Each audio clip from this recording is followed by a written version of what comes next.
Hello everyone! Welcome to my YouTube channel, Geraldine Do.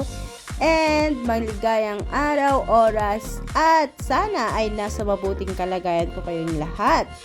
And today's video ay ipapasyal ko kayo kung saan kami namimili dito sa Athens, Greece. And ang tawag po nito ay Laiki Agora or Local Greek Farmers Market. Kaya tara, samahan nyo ako!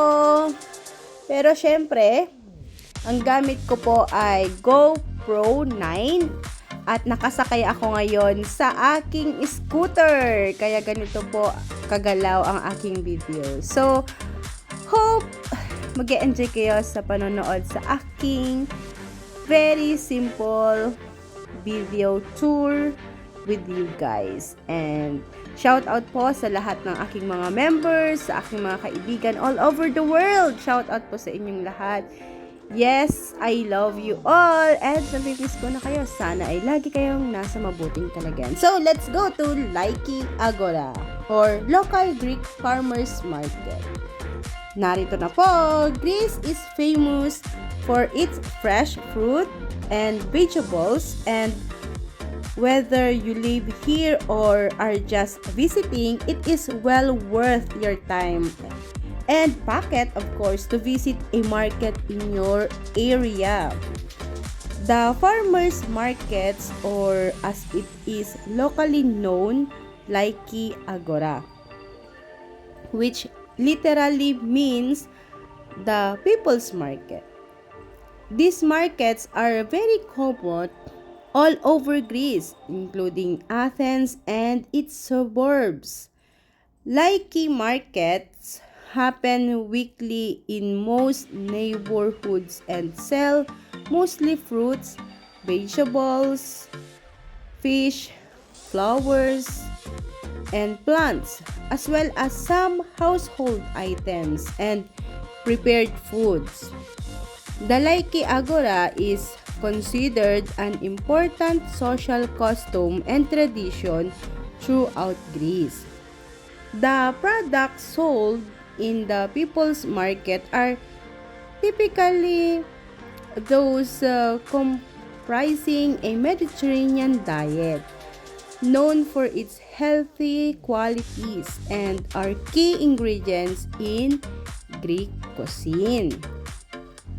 The produce sold is almost always local, or in Greek known as doppio, such as fresh fruits depending on the season, oranges, apples, watermelons or melons, strawberries, and others.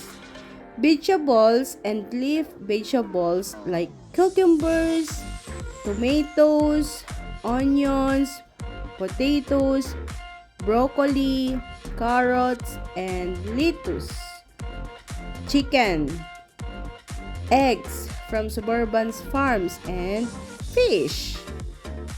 Here are some tips for shopping at Laiki. You'll only find in-season fruits and vegetables, so plan accordingly. Take small euro notes and change with you. It's said that producers change their prices frequently within the same day, especially for sensitive products such as fish. The price is usually higher early in the morning, 8 to 9, and is lowered later in the day, especially the product does not sell well that particular day or that particular day. Prices are always written on paper cards and said verbally. The lowest possible prices can be found are midday, particularly by 1 to 2 p.m. In many cases, less than half the original starting price. The Laiki markets are the equivalent to what we know in America as a farmer's market, but there are few that can compare to the markets in Athens that travel around to different areas of the city on different days. Probably, the most impressive thing about the market were the fruits and vegetables themselves. They were bigger and brighter and healthier looking than anything I have ever seen or grown, whether this had to do with the quality of the soil or fertilizers. I don't know. I am sure that some farmers use traditional methods and some embrace the wonders of agricultural technology, but everything looked and tasted. Free samples were everywhere. It's delicious. There were not only fruits and vegetables, but there were olive sellers with a wide selection of products, including several varieties of olives and oil. There were tables that sold fabric, tables that sold socks and underwear, and even a table where a man demonstrated different utensils and kitchen tools such as a tiropita maker, a dolmada roller, a cucumber corer, and a garlic the skinner for making sajiki. As for finding out which neighborhood is having a market on what particular day, you can check the list below, and when you get to the neighborhood, ask around or follow people who are pulling empty shopping baskets, or walk in the direction that people with full baskets are coming from the market or Likey market. Unlike a supermarket where you can get just about any fruit or vegetable or at any time of the year, the Laiki Agora will be seasonal, and what you see in the market in June won't be the same as what you see in February. For those who are just visiting Greece and like to eat only seasonal food, or food trip to the market is a good way to know what will be fresh in the restaurant. In ancient Greece, the agora was an open assembly space for great minds, a hub for art, politics, and religion. In English, the term still has lofty undertones. In modern Greece, however, the word has come to indicate an actual marketplace. The term Laiki Agora, or just plain Laiki, means people's market, bringing affordable, fresh produce from farm to city. These lively fruit and vegetable markets feature both sellers and producers, not quite what the ancient Greeks had in mind, but still delicious. There's a novelty factor in terms of how the Laiki operates. With the exception of the two central markets, the one just below Athena's street and the central market of Renti, which is mostly wholesale. The Laiki are not fixed in one place but pop up in different neighborhoods and sometimes on different streets once a week. For a few hours every week, regular streets are completely transformed, starting at dawn. Benches, counters, and canopies are assembled on the spot and filled with seasonal, regional produce, fruits and vegetables, eggs, flowers, and plants, and about a billion different varieties of olives almost spilled off the colorful counters. Sellers try to peddle their goods by shouting witty one-liners such as, "This is not a stall, this is a boutique," or My dad just left and giving everything away around 3 p.m. Everything is disabled and the street goes back to normal for another week. Going to the Laiki is very much a regular habit for Greeks who are used to buying and cooking seasonal food.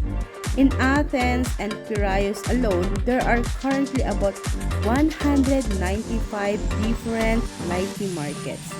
Every neighborhood has at least one market per week. The produce has evolved along with Athenians' spending and eating habits following the financial crisis.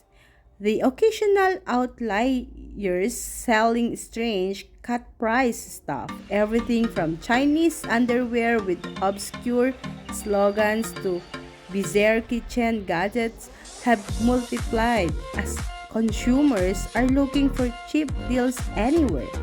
The trend for organic goods has also had an impact. 25 or the 190 Laiki markets are now strictly organic. It's hard to leave any Laiki without being laden with a whole trolley heaving with fresh produce.